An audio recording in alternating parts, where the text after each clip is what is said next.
महाराष्ट्र में सरकार पलट गई, सियासी घमासान चलता रहा, पॉलिटिकल क्राइसिस देखने को मिली। राज ठाकरे बहुत संभल संभल कर बोले। राज ठाकरे ने उद्धव ठाकरे पर कभी खुलकर वार नहीं किए। एक बारगी तो ऐसा लग रहा था कि वो बेशक बीजेपी और शिंदे गुट के नजदीक दिखाई देते हैं, फिर भी वो उद्धव के खिलाफ पूरी तरह नहीं दिखाई दे रहे हैं।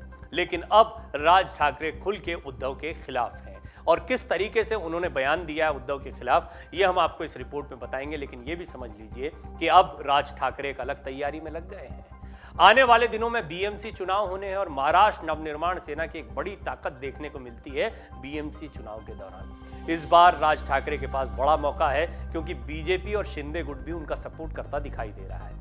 बहरहाल शिवसेना प्रमुख उद्धव ठाकरे भाजपा पर बार बार एक आरोप लगाते रहे हैं कि उसने उन्हें 2.5 साल मुख्यमंत्री पद देने का वादा पूरा नहीं किया, इसलिए उन्हें उससे गठबंधन तोड़ना पड़ा।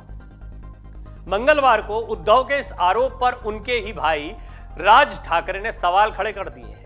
महाराष्ट्र नवनिर्माण सेना के अध्यक्ष राज ठाकरे ने मंगलवार को दादर स्थित रविंद्र नाट्य मंदिर में अपने कार्यकर्ताओं को संबोधित करते हुए उद्धव से पूछा कि शिवसेना को 2.5 साल के लिए मुख्यमंत्री पद देने का समझौता कब हुआ था। राज ठाकरे ने कहा कि स्वर्गीय बाला साहब ठाकरे और भाजपा नेताओं ने मिलकर तय किया था कि जिसकी सीट ज्यादा आएंगी उसका मुख्यमंत्री बनेगा और जिसकी कम आएंगी उसका उप मुख्यमंत्री बनेगा। सीधा सा फॉर्मूला था। राज ठाकरे के मुताबिक जब वो शिवसेना में थे तो ऐसी कई बैठकों में खुद शामिल हुए थे। फिर अब ऐसी किसी मांग का आधार क्या है? शिवसेना नेता अक्सर कहते हैं कि उद्धव ठाकरे और वर्तमान केंद्रीय गृह मंत्री अमित शाह के बीच उद्धव ठाकरे के निजी निवास मातोश्री पर 2.5 साल के मुख्यमंत्री पद बंटवारे का समझौता हुआ था, जबकि भाजपा लगातार ऐसे किसी समझौते से इनकार करती रही है।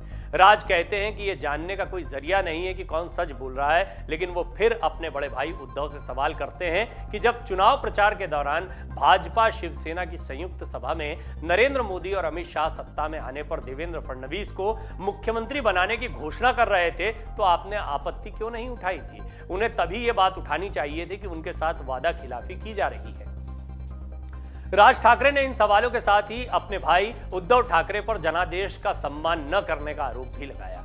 उन्होंने कहा कि 2019 के विधानसभा चुनाव में जनादेश भाजपा शिवसेना गठबंधन को मिला था। राज ने ऐसी पार्टियों को सबक सिखाने का आह्वान भी मतदाताओं से किया जो जनादेश का सम्मान नहीं करती हैं।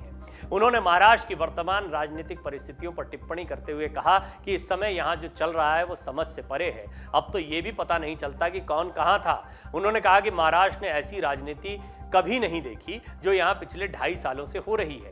ये राजनीति नहीं बल्कि सत्ता और धन का अस्थायी एडजस्टमेंट है। मतदाताओं ने अपनी पसंद के आधार पर लोगों को वोट दिया था, लेकिन अब उन्हें खुद पता नहीं है कि उनके द्वारा चुने गए लोग किसके साथ हैं। जिन पार्टियों को लोगों ने सत्ता से बाहर करने के लिए मतदान किया था वो उन पार्टियों के साथ में आ गई जिन्हें सत्ता के लिए मतदान दिया गया।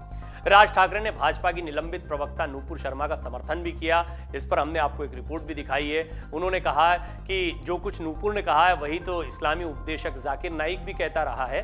राज ने कहा कि नूपुर शर्मा ने जो कुछ कहा है उसके लिए उन्होंने माफी मांग ली, उन्हें निलंबित कर दिया गया, लेकिन मैं उनका समर्थन करता हूं, वो कुछ भी अपने मन से नहीं बोल रही थी। इस्लामिक रिसर्च फाउंडेशन की स्थापना करने वाला जाकिर जो भारत से भागा भागा फिर रहा है, उसने भी अपने साक्षात्कार में वही कहा है जो नूपुर शर्मा ने कहा है, लेकिन जाकिर नाइक के बारे में कोई कुछ नहीं बोल रहा है, उसे माफी मांगने को कोई नहीं कह रहा है। आप उसके बारे में भी बात क्यों नहीं करते? उद्धव ठाकरे पर हमला करते हुए राज ठाकरे 2 काम कर रहे हैं। पहला काम यह है कि वो शिवसेना की ताकत को जमीनी तौर पर जो शिवसेना के मतदाता हैं उनको अपनी तरफ आकर्षित कर रहे हैं। वो उद्धव ठाकरे को झूठा साबित कर रहे हैं। वो ये कह रहे हैं कि 2.5 साल के बंटवारे की कोई बात नहीं हुई थी। मुख्यमंत्री बनने की जो मजबूरी उद्धव ठाकरे बता रहे हैं वो झूठी मजबूरी बता रहे हैं। वो सत्ता में आना चाहते थे इसलिए मुख्यमंत्री बने और यहीं से उन्होंने शिवसेना और बाला साहब ठाकरे के मूल सपने को तोड़ दिया। कांग्रेस के साथ, एनसीपी के साथ चले गए और हिंदुत्व के मुद्दे को छोड़ दिया। साथ ही साथ वो नूपुर शर्मा का समर्थन करते दिखाई देते हैं। कुल मिलाकर राज ठाकरे आगामी बीएमसी चुनाव, फिर विधानसभा चुनाव, फिर लोकसभा चुनाव की तैयारियों में जुटते दिखाई दे रहे हैं। और यह भी बहुत स्पष्ट हो गया है कि राज ठाकरे हिंदुत्व के मुद्दे को किस पुरजोर तरीके से उठाएंगे। हालांकि इसकी शुरुआत उन्होंने लाउड स्पीकर विवाद के साथ ही कर दी थी। लाउड स्पीकर के बारे में जो उनके बयान थे, उसी से लाउड स्पीकर विवाद की शुरुआत हुई थी और वो इसका श्रेय भी लेते हैं। वो यहाँ पर कार्यकर्ताओं से ये भी कहते हैं कि लाउड स्पीकर विवाद के बाद जगह जगह से लाउड स्पीकर उतार लिए गए और ये महाराष्ट्र नवनिर्माण सेना की बड़ी कामयाबी थी। राज ठाकरे उद्धव ठाकरे के खिलाफ कम ही बोलते दिखाई देते हैं या खुलकर नहीं बोलते हैं, लेकिन इस बार उन्होंने उद्धव ठाकरे को आड़े हाथों लिया है। वो जानते हैं कि चाहे प्रबोधन यात्रा हो, शिव संवाद यात्रा हो, इसके जरिए उद्धव ठाकरे, आदित्य ठाकरे कोशिश कर रहे हैं कि वो जन समर्थन को एक बार फिर अपने साथ मिलाएं। और यह बड़ा मौका है राज ठाकरे के पास में, जब शिंदे और उद्धव ठाकरे के बीच में लड़ाई चल रही है असली शिवसेना की। ऐसे समय पर वो मतदाताओं को, शिव सैनिकों को, कार्यकर्ताओं को अपने साथ ले आए। बीएमसी चुनाव के पहले ये राज ठाकरे का बड़ा कदम हो सकता है और राज ठाकरे उम्मीद लगाए बैठे हैं कि इस बार के चुनाव में उनको पिछली बार से ज्यादा बड़ी कामयाबी मिलेगी। डाउनलोड करें अमर उजाला ऐप और पाएं खबरें लगातार।